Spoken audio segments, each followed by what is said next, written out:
Hello students.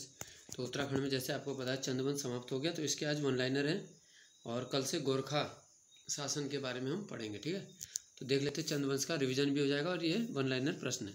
तो देखते हैं, पहले है चंदवंशीय राजाओं का मूल निवास कहाँ माना गया है। तो ये झूसी नामक स्थान इलाहाबाद यानी प्रयागराज के निकट। फिर चंदवंश का संस्थापक कौन था? सोमचंद। तो माना जाता है सोमचंद झूसी नामक स्थान से ही आया था। तो देखो, सोमचंद ने चाराल की शुरुआत की, यानी 4 किलेदार रखे। ठीक है, और एपण की शुरुआत भी कुमाऊं में की है। फिर आता है क्वेश्चन कि थल जो है पिथौरागढ़ में, वहाँ पे 1590 में शिव मंदिर किसने बनवाया? तो ये राजा रुद्रचंद ने बनवाया था, है ना। फिर है बागनाथ, बागेश्वर का प्रसिद्ध बागनाथ मंदिर का जीर्णोद्धार किसने किया? तो ये क्या है? राजा लक्ष्मीचंद ने करवाया इसका। नेक्स्ट है तीलू रौतेली के पिता का नाम क्या है? यह भूप सिंह थोगदार। ये प्रश्न संख्या 7वां है। देखो, गूंठ भूमि किसे कहा गया था चंद काल में? तो देखो, जो भूमि मंदिरों को दान की जाती थी राजा द्वारा, उसे गूंठ भूमि कहा जाता था। ठीक है, नेक्स्ट है कुमाऊं का मोहम्मद बिन तुगलक किसे कहा गया? ठीक है, तो ये राजा जो था, देखो विक्रमादित्य की तरह, है ना, बनना चाहता था, और दरबारियों जो इनके वो थे चाटुकार, है ना, उनके कहने पे ये खर्चा करता चला गया, तो इसको बोला गया मोहम्मद बिन तुगलक। यह है देवी चंद।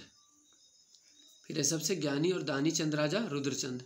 इन्होंने उषा रुद्र गोदिया, ठीक है, सैनिक शास्त्र, तो इन्होंने कई प्रसिद्ध ग्रंथ भी लिखे हैं। सबसे ज्ञानी और दानी चंद राजा हैं रुद्रचंद।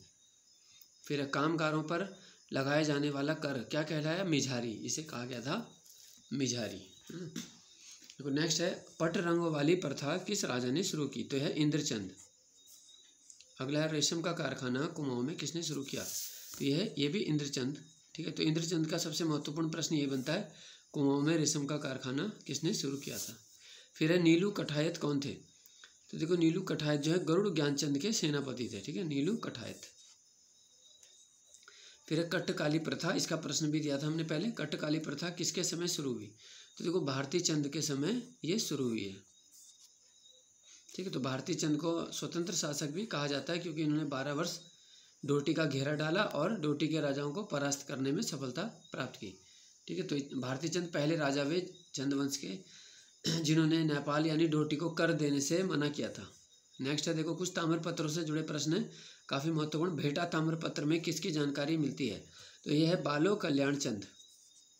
नेक्स्ट है लक्ष्मी चंद का नाम जो है मूनाकोट ताम्रपत्र में क्या मिला? तो ये मिला लक्ष्मण चंद। ठीक है, नेक्स्ट है गढ़युड़ा ताम्रपत्र में किस चंद राजा की जानकारी है? तो यह है त्रिमल चंद। अगला है बरम मुवानी ताम्रपत्र से किस राजा की जीत का उल्लेख हुआ है? तो यह उद्योग चंद राजा की जीत का उल्लेख हुआ है। फिर है देखो, कुमाऊं का रंगीला बादशाह किसे कहा गया? तो दीपचंद को रंगीला बादशाह कहा गया कुमाऊं में। फिर है रंगीला बादशाह से भेंट करने वाले चंद राजा कौन थे?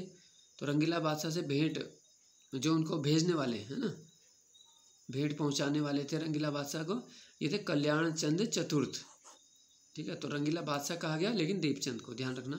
फिर है मांगा कर किस राजा ने लगाया? मोहनचंद ने। तो ये युद्ध के लिए समय ही वसूला जाता था, 1 रुपये की दर से लिया जाता था प्रति नौजवान। फिर है किस चंद राजा को गौ सहस्त्रदानी कहा गया? यानी 1000 गायों का दान करने वाला राजा। तो यह जगत चंद, जिसके समय क्या बोलते हैं? स्वर्णकाल चंदों का। फिर नंदा देवी की स्वर्ण प्रतिमा को अल्मोड़ा में किसने स्थापित किया? तो राजा ज्ञानचंद ने किया है। तो ये कहाँ से लाए थे लूट के? बधानगढ़ से लूट के लाए थे ज्ञानचंद। ठीक है, फिर औली ब्राह्मणों का वर्ग किसने बनाया? तो रुद्रचंद ने बनाया है औली ब्राह्मणों का वर्ग। नेक्स्ट, चौथानी ब्राह्मणों की नियुक्ति किसने की? तो ये सोमचंद ने किया। और लास्ट क्वेश्चन है आज का, हुड़ैती ताम्रपत्र में किस चंद राजा द्वारा एक गांव दान किए जाने का उल्लेख है? तो ये भारती चंद। तो मैंने कहा था, देखो ताम्रपत्रों के प्रश्न अलग से लिख लें, काफ़ी महत्वपूर्ण है। ठीक है, चंदवंश के जो भी आपने नोट्स बनाए होंगे वो रिवीजन करते रहेंगे, उसी से प्रश्न आपका बनेगा। ठीक है, अब हम गोरखा प्रशासन, गोरखा राजाओं के बारे में अध्ययन करेंगे कल से। धन्यवाद।